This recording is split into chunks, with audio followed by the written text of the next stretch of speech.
outcomes. I'm driven by tangible changes that really improve people's lives.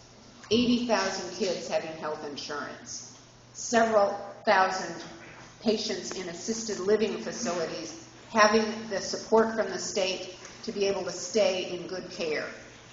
Thousands of community college and university students having access to college funding that they did, college scholarships that they didn't have before.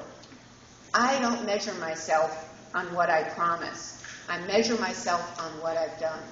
And I invite you as voters to look at the track records, stack up the results, and judge people on what they've done as an indicator of what we're capable of doing. That's what I want to do for you on the City Council, and I'd love your support. Thank you. Amanda Fritz? I'm originally from England, in case anybody is wondering where the very strange accent is from. I came here when I was 21 years old because I had met the love of my life working at a Salvation Army children's camp in New Jersey.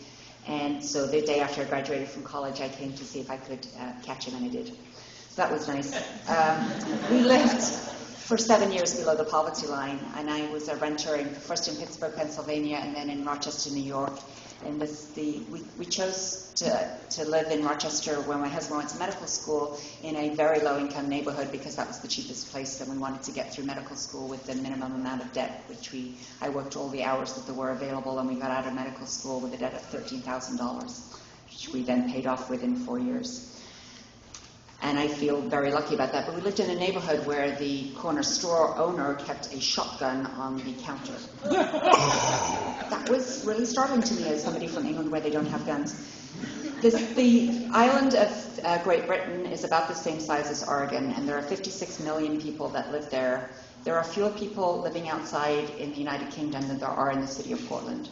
And that's partly because the tax structure is really different, and partly because the social structure is really different. Part of what I love about Portland is that we care about people, we care about our neighbors, and we truly take to heart that we love our neighbors as ourselves. That's what I've done on the Portland City Council.